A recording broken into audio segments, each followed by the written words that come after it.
Hello, everybody. Thank you for joining us in our webcast today. Let's wait around 1 or 2 minutes so everybody can get in. We will start really shortly. Thank you, everybody, for joining us.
Okay, I think we're going to get started.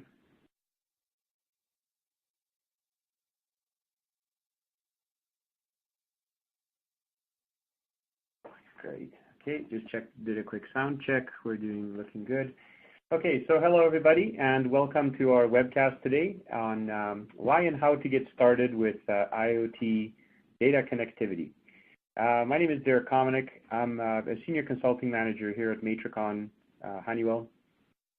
So the idea today is to go over not only briefly what IIoT is about, and also some of the benefits that are quickly emerging, let's say, in the marketplace based on that shift in technology, but also how you can start to take advantage of it, or at least how to prepare your business to engage with the technology, given that you already have, of course, a lot of existing infrastructure. So to get started,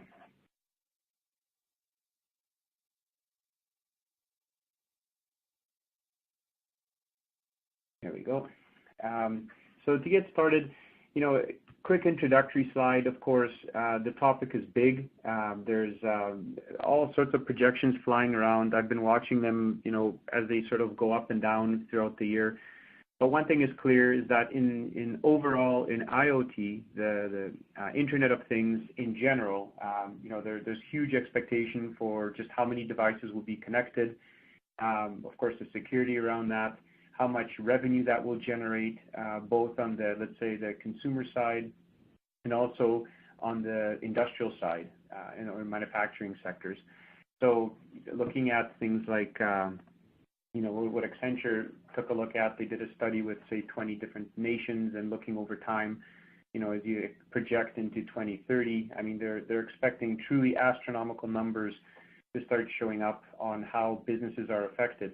But more so than the, let's say, projections of analysts and, enthusiastic companies looking at, entering the market, it's also apparent that from a national level, so basically on a country level, this is also something that's been noticed, and just the overall digital economy, or adopting those technologies to allow businesses basically globally to compete, that's also shown up on the radar, let's say, in the political arena. So clearly the trend is strong. And now the question is, so how does that affect us? Or how does it affect you? So when we talk about digital business transformation, businesses, of course, are, especially in the industrial side, obviously there's a part that's doing the R&D and the manufacturing and the production, and then there's another side to the business that actually has to engage its customers.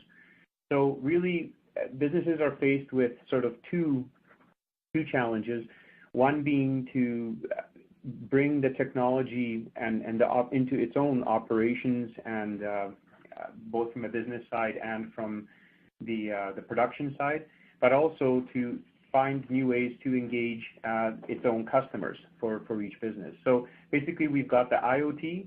That's a lot of that is happening in the commercial aspect side, and how, again, you interface with customers.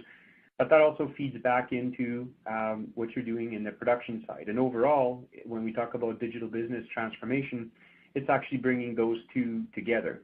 So in this presentation, I'm going to focus on the industrial side of things, so the IIoT, which basically looks at how you work internally with your systems, and how you bring things forward, or how do you introduce new technologies into your operations.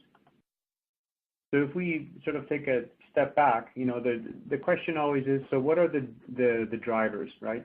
What are the business drivers on the industrial side for engaging in this IIoT? I mean, currently a lot of businesses, especially in the, let's say, the process side, have a lot of systems already interconnected. There's a lot of historians. There's a lot of these systems already supposedly in place. So what's new?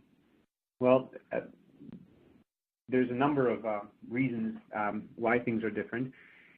Three key drivers, let's say, that we look at, or I'll touch on here, are improving production efficiency, working on process reliability, and working on supply chain optimization. Now, by being able to combine or access data more freely and deeper into the actual shop floor, or at each location, into the equipment, which previously may have been either too expensive or just too difficult to connect to get data from those systems, as that continues to expand, because with the IoT, not only are we going up, as we see in the picture, into the cloud, or basically being able to share data or collaborate on that data more freely throughout the enterprise, but also it's actually going deeper into the shop floor.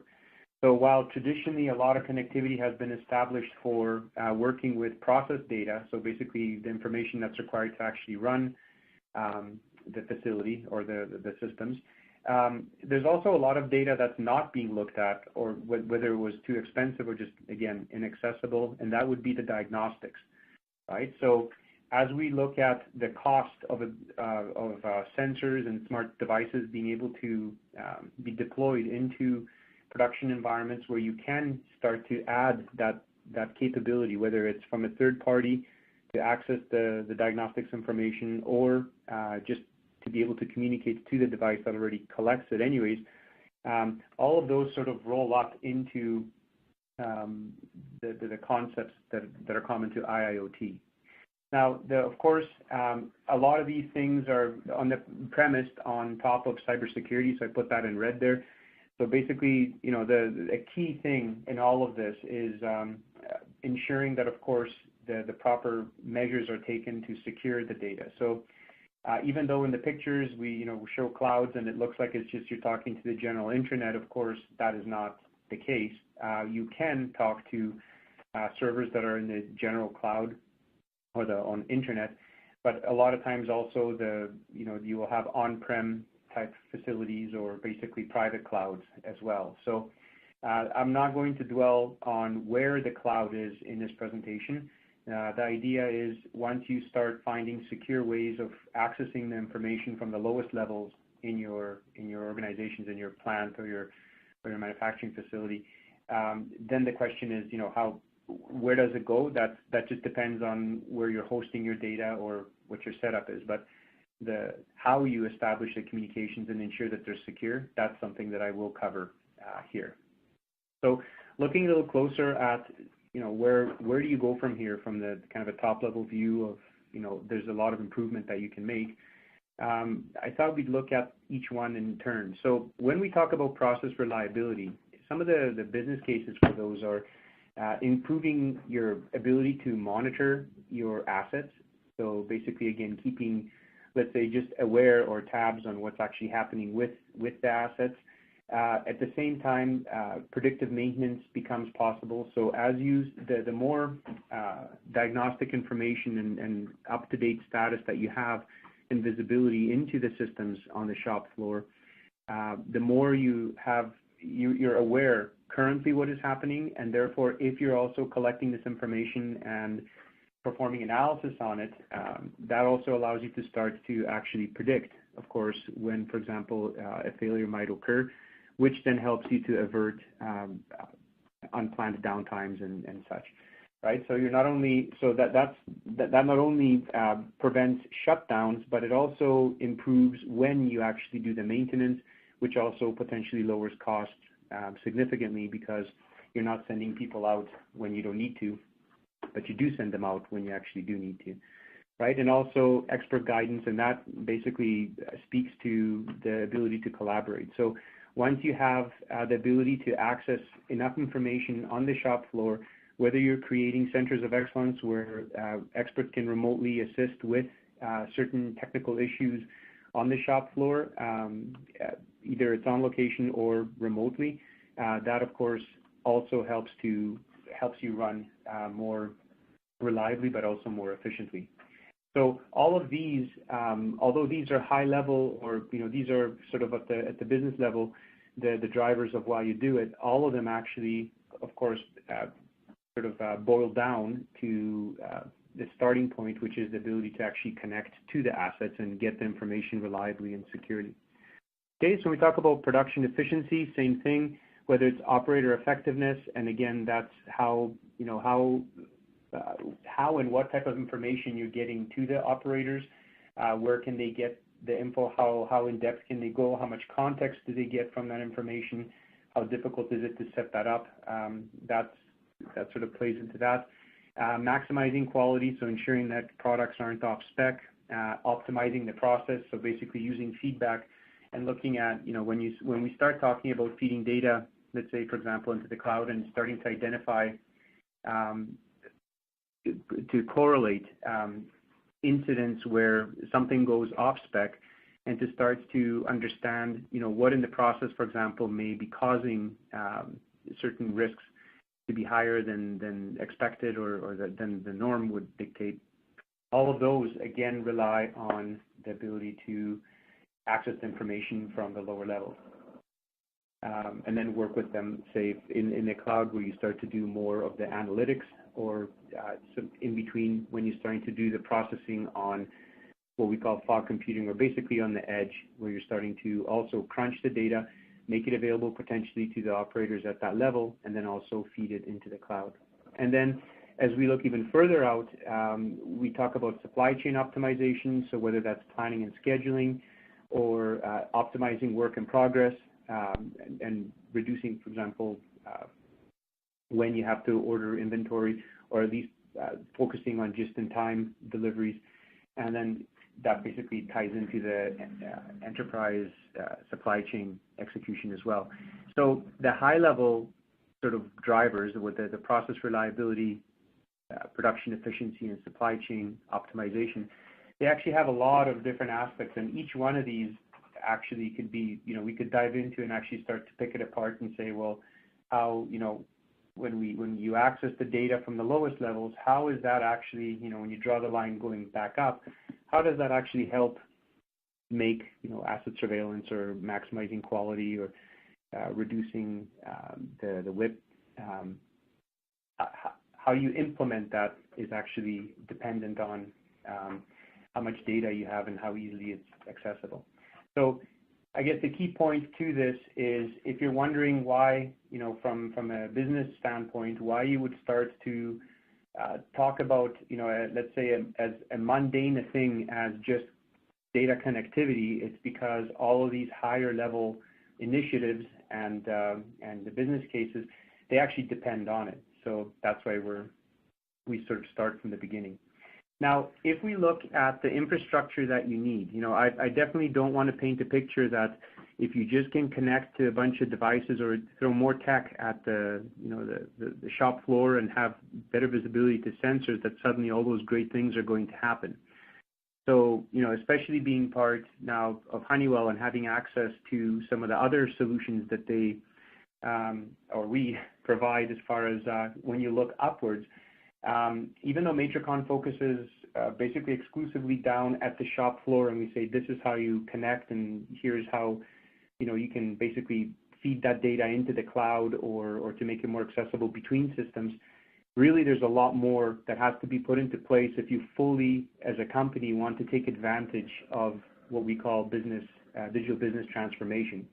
Right? So once you have the data shown at the bottom here, the shop floor visibility, and of course on the premise that it's secure and you're maintaining the context, and you can of course get access to the different devices that you need, then basically you're going to go through a bit of a process or a cycle, right? So you have to be able to capture this information, process it, maybe crunch it down a bit. You don't necessarily want to feed it all into a giant data lake up in the cloud.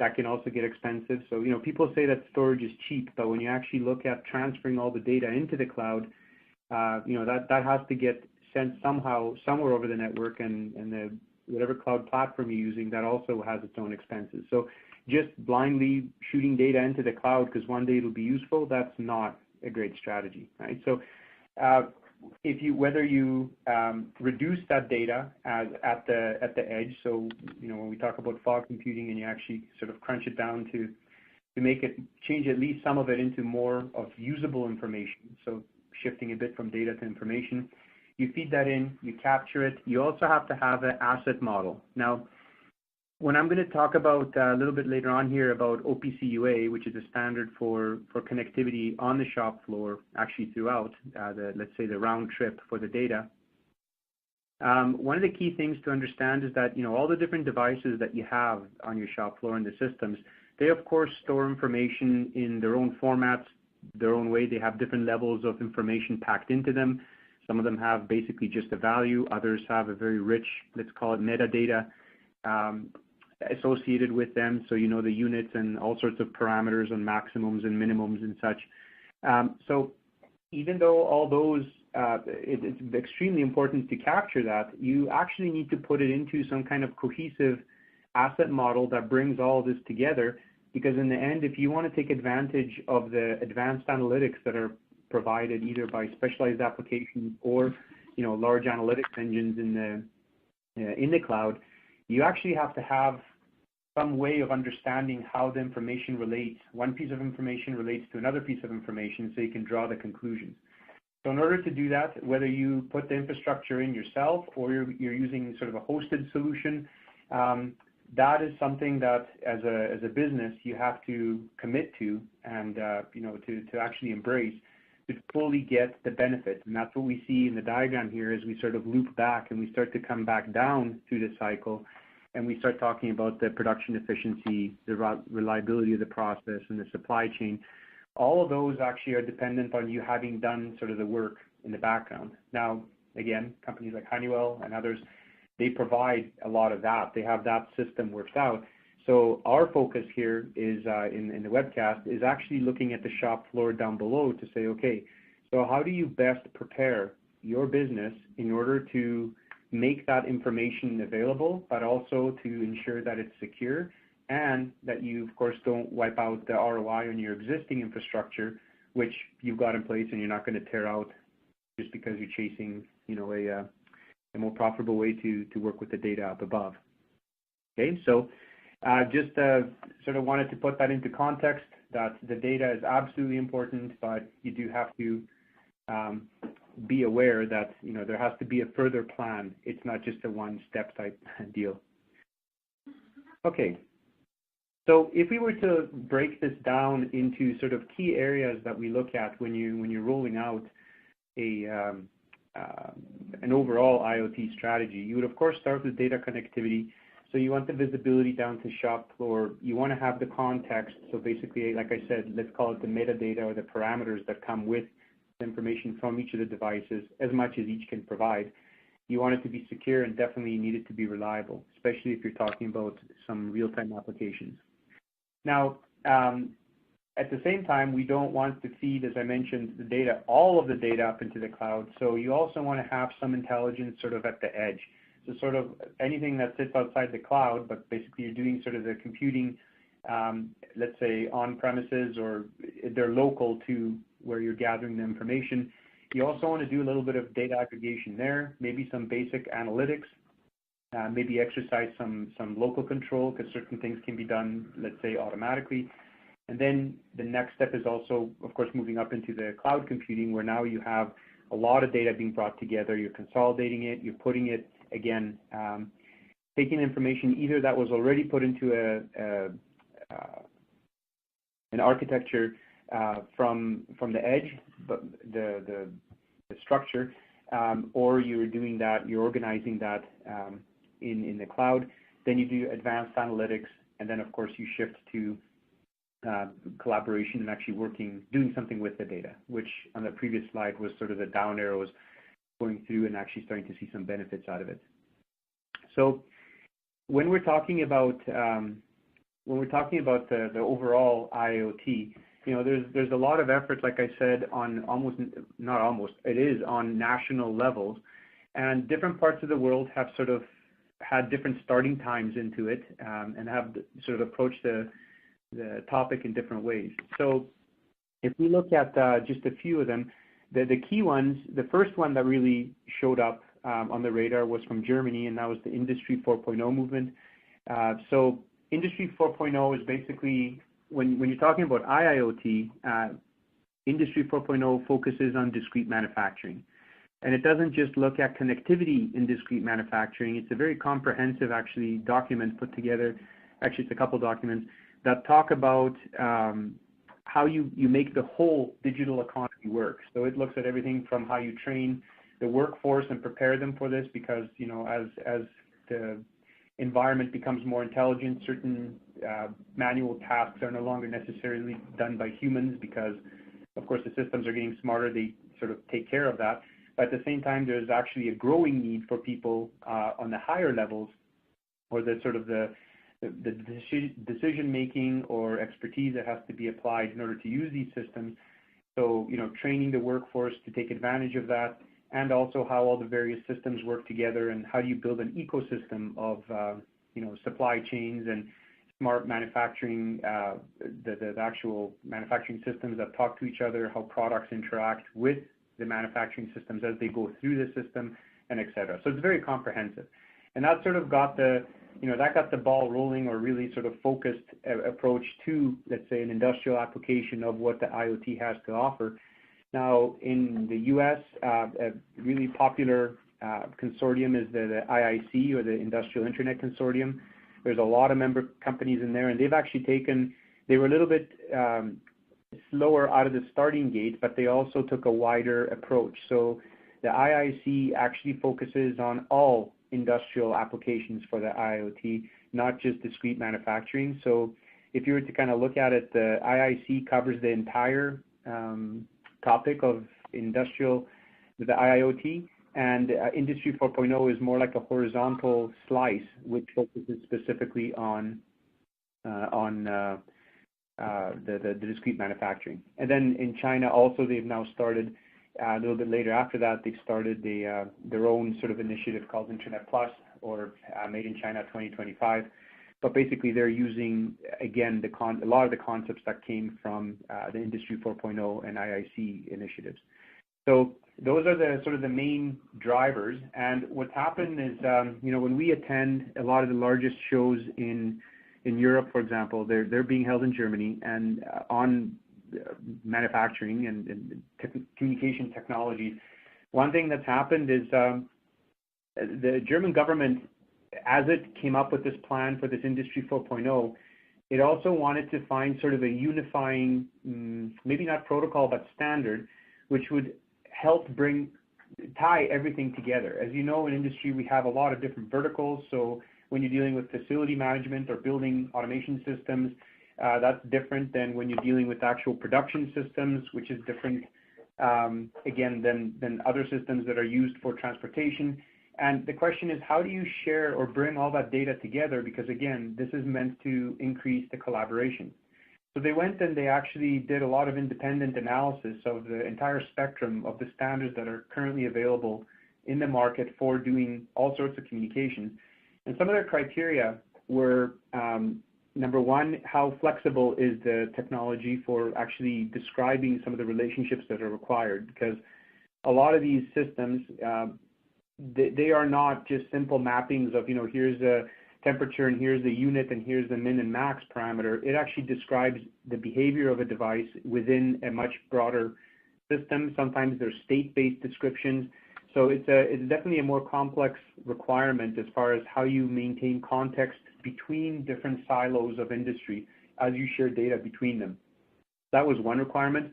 Another key one absolutely was the security. So as things scale up, does the standard enforce security, not just on paper, but when you implement it, does it actually hold water? So they actually did a lot of testing of protocols to say, and standards to say, which one would be the one that could kind of tie the different systems together. So not that all the other standards would disappear, but they wanted to rally behind one to say, this is sort of the main one that we're endorsing as far as, if you're trying to tie different systems together, what you would use. So having said all that, when they went through their analysis, basically when they came back, what they found was that the only one that they could find that was able to handle all these types of requirements, whether it's the scalability, the security, or the performance, or the context, was actually OPC UA. Okay, so I'm assuming most people have heard about OPC UA, but if you haven't, that's okay. I've got a few slides that I added in just to give you an overview of what that refers to. But the important part here is that, the government didn't want, the German government, what they were looking at is they didn't want to have multiple standards that were the official ones for Industry 4.0, because again, then that creates barriers as to which vendor supports which standard, and again, can they communicate or not? So on the plant floor, or as you're talking into the enterprise as well. So they chose OPC UA, so that's how come that OPC UA obviously got a much welcome boost. So there's a lot of activity going on in Europe with OPC UA, and that has crossed over into North America as well, and we're seeing a sharp increase in attention and from both vendors and end users as far as the demand, let's say, for OPC UA. Okay, so let's talk about OPC UA a little bit. I'll make this relatively brief. So OPC UA is run by the OPC Foundation, so no one company actually, of course, owns the standard. It's run by the OPC Foundation. It's prominent, highly prominent in oil and gas applications. It's also increasingly now found in building automation. Utilities use it a lot. We have pharmaceutical applications. Discrete manufacturing uses it a lot as well. It's gone through two major, let's say, generations. We're on the second one now. So initially, the first generation of OPC was called Classic OPC. It had, it was an early attempt at open connectivity. It ran on Windows. It had its various security limitations because it depended on Windows to provide that. And when you mix an IT system with something that runs in OT, that doesn't bode well. So it had its growing pains, let's say. But now in the second generation, which has been around now for I think it's about 6 years, OPC UA has basically taken all the lessons, good and bad, from generation 1 and completely revamped how it works in the next generation, which is called OPC UA. It stands for Unified Architecture, and it basically brings in all the different types of data. It brings in or adds in modeling, so you can do very complex models to represent the information and even actions that need to be taken on that information. And it sort of brings everything into one standard. It's a large standard, but it's therefore also comprehensive, and it's built from the ground up to be secure. So rather than relying on an operating system to provide this type of security, that it's actually built into the specification itself. So if you're using the UA protocol, it basically offers the encryption and the signing and, let's say, increased resiliency to various types of attacks. It's just baked right into the standard, and therefore the products do that as well.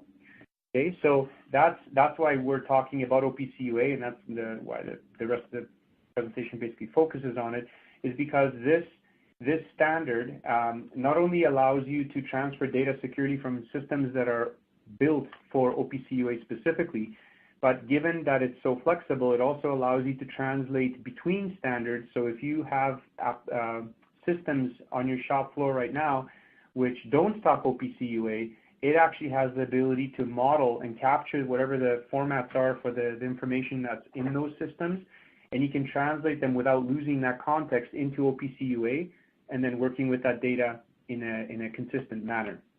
And that's actually quite important because again, when you're bringing these separate systems, whether it's in a particular industrial silo or you're talking about different businesses bringing information together, it's important to be able to actually understand what the context of that data is, or to be able to at least delve into it, let's say for the analytics packages that are working on the data.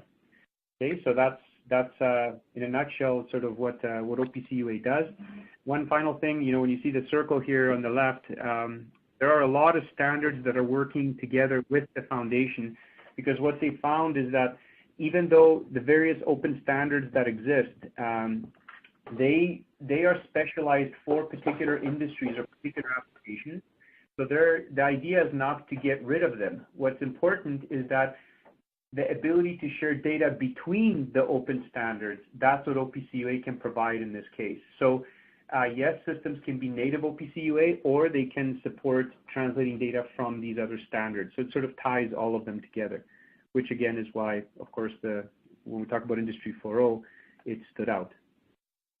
Okay, so to give you a very quick overview of, if you're not familiar with the protocol, or what's sort of the difference that OPC UA brings from a true connectivity standpoint. In the past, when we talked about the ability to talk to different systems on the shop floor, what that meant is that they would have typically some kind of protocol built in. Some of them were serial, some of them use Modbus, others use proprietary protocols, but basically you have to somehow connect to your PLCs and actuators and whatever else you're using in order to actually, number one, find out what's happening on your shop floor, and number two, to try to do some supervisory control on it. Now, if you wanted to access that in a central place, you'd typically have an HMI or a historian to capture the data, and that would run on a PC that's shown up above on the top bar there. Now, the trick was, if you wanted the communication, you had to actually install a driver. So here, for example, for the HMI to talk to PLC1, which is coded in blue, you'd have to install a driver that would talk that particular protocol. Now, if you wanted your HMI to also see what's happening on PLC2, that's another driver you had to install. And if you wanted to see actuator 3, or the actuator, of course, then you had to install yet another driver. And then if you wanted to capture the data, the historian consumes data in a different format than the HMI does, especially if it comes from a different vendor. So again, you are installing more drivers in order so the historian could talk to them. And you can see that that very quickly starts to be a very arduous task, not only for just, say, one PC with only a few devices, But imagine now that you have a lot of different PCs or a lot of different users, and you're installing this all over the place and then trying to maintain it, because of course, as the firmware changes or the versions change for the PLCs and these different drivers, you have to maintain all of this. So it was just a very cumbersome way to try to communicate with the floor, and you also use resources that communication, or also trying to talk between the PLCs. So when we shift now to OPC UA, what happens is OPC UA can run as a server. So you have a server and a client, and that's not necessarily a PC. We're just saying the application that behaves as a server. So the individual OPC UA servers know how to talk to particular devices. So that's what I'm showing down below on the lowest bar there. You have different types of systems. They have their own ways of talking, so they're native still, nothing changed, right? Whatever's coming from vendors, that's what you're getting when you're buying it. But the point is, if you have an OPC UA server that can talk to a particular device, only that OPC UA server needs to know how to natively talk to that device, because the server then exposes that information in its own, let's say, address space or in its own memory. So when other clients now, all types of applications that come from above, from the top bar, when they're connecting to that server, they now are able to communicate using OPC UA to talk to the server, but they get access to all the information that the server or multiple servers get talking down below. This isolates the top, the clients, from the devices that sit down at the bottom, and therefore you're only updating, if at all, you're updating the UA servers that are sitting sort of in the middle layer there, as opposed to having to install drivers sitting up above. So that, of course, dramatically cuts down on the maintenance and the effort to keep this running. Now, OPC UA, like I said, has come quite a ways since what Classic did. So OPC UA can also run directly on board a device. So it doesn't. OPC UA is independent of the platform, so it can run on small MCUs, so microcontrollers, which are much simpler and cheaper, therefore, than CPUs and sort of the larger PC-based systems. So you can basically have OPC UA now embedded directly into the products, and this is actually what's coming. So when I told you guys that,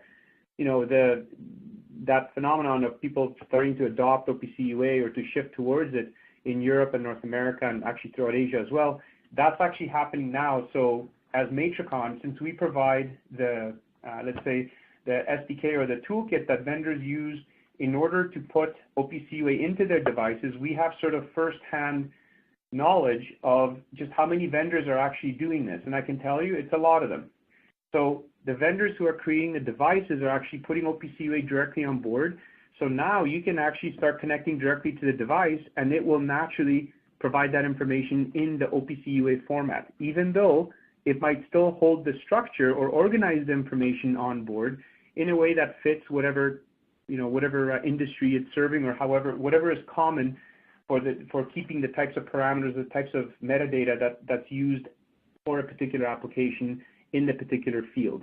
So this allows vendors to basically continue to create devices for their own markets, potentially have those devices used in other markets, because even though they have specialized knowledge and they might have specialized equipment, that now starts to be universal because it can talk OPC UA, and therefore other systems will also be able to talk to them, with the added benefit that now you're getting security directly from the device. So OPC UA is secure from the source or right from the server. So if it's embedded in the device, that means that there's really no gap where you've got, for example, unsecured data traveling off a device to a computer and then getting encrypted and going off into the network. So it actually just makes the system that much more secure. Now, the other thing that's also coming is there's a realization also on the foundation side, OPC Foundation, that people are interested in sending things directly to the cloud. This doesn't apply to every situation. So, for example, in plants where you have complete networks set up with you got your Purdue sort of models where you've got the different DMZs between the major parts, so the control layers and the operational and the business. Naturally, you're going to have to work within that structure in those environments. But when you're talking out to the field, and for example, you're using mobile communications and you're feeding that information to something, you can take that diagnostic data, for example, or even production data, and send it directly to a cloud where you're capturing the information and working with it. Again, that harkens back to the business drivers for the IoT. So in order to do that, you have to have the proper architecture to make sure that you're, for example, not draining batteries out in the field too fast, that it's secure, and how you actually establish those communications. So the foundation has also created, or is in the process of creating, additional extensions to the standard, which allow the devices, let's say, to talk either directly into the cloud in a secure way, using technologies that some of the large IT vendors use. So, for example, Microsoft, their cloud solution, which is called Azure, it uses AMQP. That's one of their native ways of communicating, and OPC is building that directly in. So you could use OPC directly from a device and talk straight into the cloud using AMQP. Another one that's coming is MQTT, and don't worry about the terminology. They're basically just message queues. It's how you communicate over the internet, let's say, in a secure way, and that's scalable and, let's say, protects the server from getting hammered by a lot of clients trying to connect to it. So whether you're talking to the cloud or you're talking locally, you want high-speed communications and you want to communicate between systems, but you need high-speed communications. There's also multicasting. Basically, the difference here being you either use client and servers to do sort of handshake and exchanges, so the clients ask for information and the servers provide it and back and forth they go, or you have a server that basically just broadcasts its information and whoever wants to pick it up does so, but therefore there's less back and forth between them and they can just stream the data faster, right? So there are different requirements, and the beauty of the OPC UA specification is that you're not limited to just one way of sharing that data, and it continues to expand. So as we watch the evolution of the IIoT continue, the standard is actually designed to allow different layers of it to be swapped in and out, and therefore whatever you've created continues to be valid when you're supporting OPC UA, but over time you have additional options that get added to the specification. All right, and just to give you an idea, Microsoft very strongly bought into this. Windows 10 for the industrial side has embraced basically OPC UA as the industrial standard that Microsoft considers to be the one that they want to use when they're feeding data up into the cloud. They have created already some bridges and let's say the listeners in the cloud. So basically for taking AMQP data. So from the shop floor, you're taking OPC UA, you're putting it onto an AMQP stream, which is just another, like I said, protocol primarily used to talk to the cloud, which then gets it into let's say the Azure cloud, and then you continue to work with that. Now, if we look at what vendors, let's say in the industrial side, are doing, Honeywell also, for example, its own cloud solution, which is built on top of Azure, also uses that. So again, by using OPC UA, you're also you have a way to convert, or you have a path to go from UA to AMQP to the cloud, and then you can start taking advantage of some of the analytics and things that are being built in the cloud. As I was showing in that diagram where data goes up, you have to do a bunch of processing, you have to organize the information, and then once you take the results, then you start to see the benefits of actually doing that analysis and acting on it. So anyways, point is, the large vendors, and there's a lot of them, whether it's the Oracles, the SAPs, and other automation vendors, they're all working towards this direction of being able to do some of the work on the data on premises, but also in the cloud. So OPC UA really helps to facilitate that. So okay, those are sort of the great, fun, big pictures up high. But now we also get down to sort of so what do we do today? Now, some of the challenge, of course, that people see is that, well, they have existing infrastructure. So they have legacy systems, and they need to preserve as long as possible the return on investment on those. They see technologies changing very quickly all around them. So the question is, when do you sort of step into that stream? There's a lot of vertical silos, so there's uncertainty on how to tie them together. The list goes on. Cybersecurity is also a huge one. People aren't sure how to protect their systems. So there's a lot of questions swirling around. So yes, there's kind of the carrot and the stick. The carrot is you can make a lot more money, and you're going to have to, well, I guess that might be the stick. To be competitive, you're going to have to shift somehow. But the question is how. Okay? So when we looking at that then, if we look at what we have typically in the plants, right? You're going to have your Purdue model, so you've got your, your ISA 99 and 95 sort of laid out specifications for how you classify the assets and the layers in the network that you have, the components. And that's not going to go away anytime soon, right? Especially when you're talking about refineries or process industries. These systems are already in place. They're not just going to get torn out. And, by a long shot, all the security hasn't been worked out. But there's definitely ways to put in various processes and equipment or systems that actually do enforce security, which dramatically improves, of course, the security of your overall system. So again, it's not just throwing technology at these things. You do have to obviously also have the policies in place and the procedures that have to be followed for security. But if we leave those to the side, and I leave that for the the security and the IT guys to worry about, what I'm talking about is putting in systems which already support today and let's say are prepared for the future of secure communications, and how to deploy them and how to work with them as the company continues to work in its overall, let's say, security strategy. Okay, so you've got a middle tier. There's a lot of PCs that are being used for all sorts of things down at the lower tiers, whether it's facilitating communications between systems that are not compatible with each other, and therefore you have to go through a PC to do the translation and talk back down, or you're locally trying to capture that data, or you're trying to feed it through the DMZ up into the higher levels. There's a lot of complexity that currently exists because the systems today weren't designed with the idea of having sort of a collaborative working environment, right? They provide information based on the protocol. You can talk to them, but that was basically the extent of it for many of them. So today, if you're going to start using OPC UA, that actually brings in the differentiator for you as far as the ease of communications and sort of paving the way for the future as you start to take advantage of some of the higher connectivity that's provided by, the IoT and the cloud concept and all the higher level type applications. Okay, so that's sort of where we are today. Now, if you're going to put OPC UA to work on the shop floor, there's a few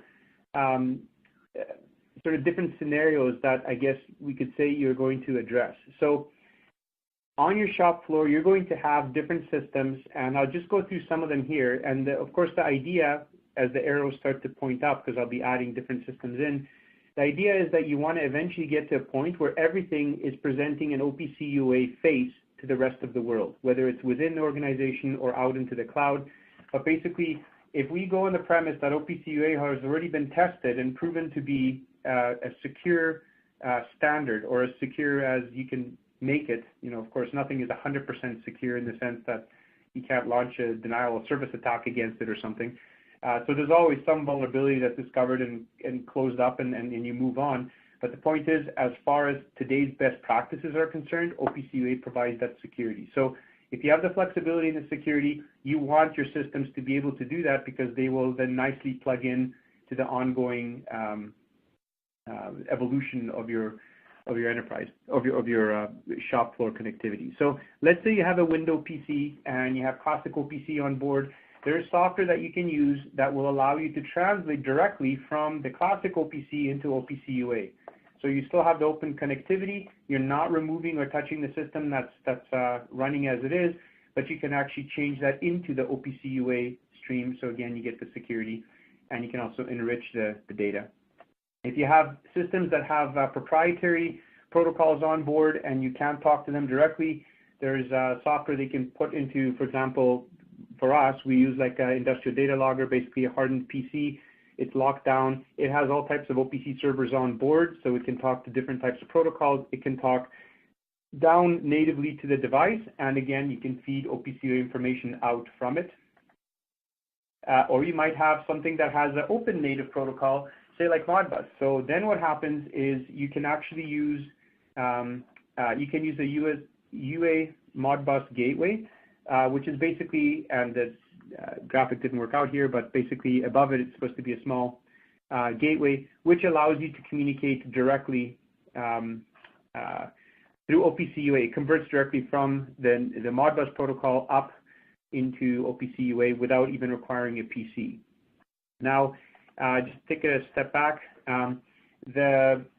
When we talk about custom devices, or what I call dark devices, so if you have a system that doesn't have diagnostics built on board, or it doesn't have the communications built into it, you can also add them on. Now, that usually requires a third-party, for example, product or something to be added in, which, for example, measures vibrations, for example, and you want to have high-speed communications that will actually capture that vibration data, so that eventually something can do the analysis on it and identify whether the ball bearings are getting worn out, or the lubricant needs to be replenished, or whatever the case is with the particular equipment. So that goes more into a POC, where now you're not just migrating, you're actually extending the use case. And then for those who are, let's say, vendors, if we have any vendors on the call, if you're trying to add OPC UA directly into the device, then you're basically more in an OEM type position, where you would use an SDK to actually bring the data, or you put the toolkit directly, you use it to put the communications directly into your device. So there are different scenarios on your shop floor or for your products that you might face, but basically in each instance, there's already something that you can literally get off the shelf in order to establish those communications, or to facilitate them. Okay, so if we look sort of towards tomorrow, then we're now moving, and we're sort of functionalizing things, or taking a more functional approach. So given that the security is going to be worked out, but it's no longer, let's say, such a huge issue as it used to be in the past, because OT enforces security as much as IT does as well now. So you're not getting a collision between them, because one can, trust the other to actually take care of the, let's say, network that it's using. You're basically getting your devices that are sitting on the shop floor, which are OPC UA enabled. You're probably going to be using IoT gateways of some sort in order to feed the data into the cloud, especially if you're retrofitting. But that now allows you, it starts to build that road upwards, so that you have that more free exchange of data up into the cloud, and you can start to consolidate information and, whatever, benchmark between different locations and such, as you add additional devices into it. So just as a quick overview, when we did a POC in the past, again, we were dealing with a vendor, or end customer actually, oil company that was interested in doing a proof of concept on working, or pumping data into the cloud. So when you're dealing with devices, we had a couple models. One was a device that had native communications that weren't open, so we used the OPC Classic server, shown in the bottom left box, where it was basically communicating via Classic OPC. It was converted into OPC UA, and therefore, again, exposing now a face of OPC UA upwards. And a Modbus device, and again, here the idea was to use, rather than going through a PC, to basically have that go through a simple gateway, which automatically converts Modbus traffic into OPC UA, which then was fed into what we call the IoT gateway. In this case, it was a data logger modified with just additional drivers to basically talk OPC UA one end, and then talk out over the protocol using AMQP. And then, of course, in the cloud, there was a component, the listener, set up to capture that data. And now you're starting to get information that's showing up in the cloud, and you're preserving the context of it. Now, the key thing is, when you're starting to use, again, these small appliances, you're starting to get the communications that you traditionally had to establish using a PC, and this is just a small box. You plug it in, you configure the IP address, and identify, what it's connecting to, or what the profile is of the device below. And from that point forward, whoever connects to it from the above area, or when you feed the information up, you're now dealing with actual, rich tag-based data, as opposed to just working with registers. So that was one way that we implemented that. Started the company on starting to talk into the cloud and start to work with sort of the more IoT type concepts. So in the future, this is just going to continue. The legacy systems that I show at the bottom, the conversions between proprietary and then classic or UA, that's going to, of course, continue, because they're not going to disappear overnight. Other devices will talk UA directly, and they'll, for example, talk into the gateway or talk up directly into the cloud, as shown on the right. And as well, on the shop floor, you're going to start to see devices talking OPC UA amongst each other, so sort of the M to M. Doesn't mean that what that does mean is you don't have to talk directly into the cloud. You can actually feed that data between the devices sort of on that on the shop floor. So again, OPC UA it's fortunate that OPC UA came out around the same time that we started to see, the whole cloud and IoT phenomenon take place. But really, OPC UA was already designed beforehand, years beforehand, for actually efficient communications on the shop floor as well as upwards. So it really sort of fits the bill for both sides, whether you're trying to push into the cloud or you're trying to improve communications and the cost of implementing those communications on the shop floor. OPC UA fits both profiles quite nicely. Okay, so when you're talking about starting these, whether you're doing migrations or POCs, the way I'd break it down is, number one, you do have to prepare the ground sort of works if you're really looking to the future for how easily you're going to sort of run things. So the migration or adoption story is on the data connectivity side. That's things that you can do today to start to basically improve how the connectivity and security is set up on your shop floor. And then when you're considering doing POCs, or you're looking at, okay, so how will we reduce that data set as we start to connect all these things together, either at the edge, so doing some of the fog computing, or when you're pushing it up into the cloud, that's supposed to be more of a POC, a proof of concept conversation with one or two vendors or whoever's partnering from a technology standpoint in order to deliver that. Okay, so really, guys, to conclude, when you're talking about OPC UA data and you're trying to extend the visibility, add additional, for example, diagnostics information, or you're trying to reach deeper down, you're going to need, a good way to go is to use the OPC UA connectivity, which will become more and more prominent anyways down the line. So it's a good investment today for the future. So basically, you would use those types of components, and I just list a few of them here, like proxy and wrappers, which are applications for allowing classic connectivity, OPC connectivity, to work with UA. Whether it's the Modbus gateways, which are the small devices which basically don't require a PC to do communications, data loggers, which have a lot of connectivity to various devices that talk natively and then feed information upwards, or even the SDK, that's more if you're implementing things on board your device. So to start sort of a phased adoption or migration towards OPC UA, this is the way to go, because again, you're not disrupting what you have on the shop floor now, you're just adding that capability and opening the doors to bringing in more OPC UA enabled equipment.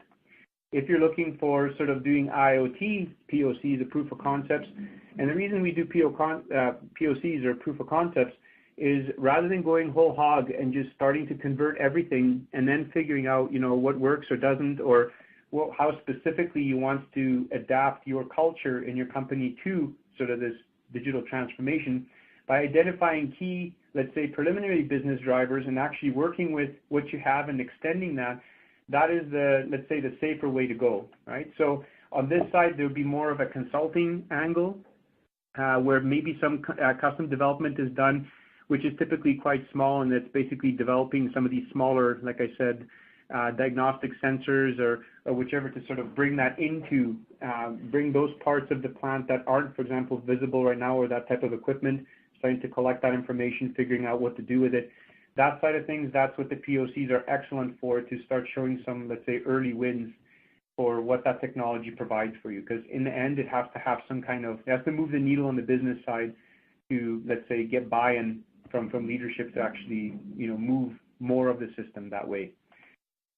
Okay, so as next steps, really, there are three things that I'd point to. If you are interested in working with the OPC UA, or starting to do some of the adoption or migration, I'd encourage you, if you want to inquire about it, just write to us at customer care at matrikonopc.com. That's where you will, someone will get back to you, of course, and we'll look at, what you're trying to do and help you out. If you're looking for doing some kind of proof of concept, so you're actually saying, okay, we would like to start identifying the business drivers and seeing how we could bring that technology together, whether it's just the connectivity from Matrikon or tying into what Honeywell can offer or other technology partners, write to me.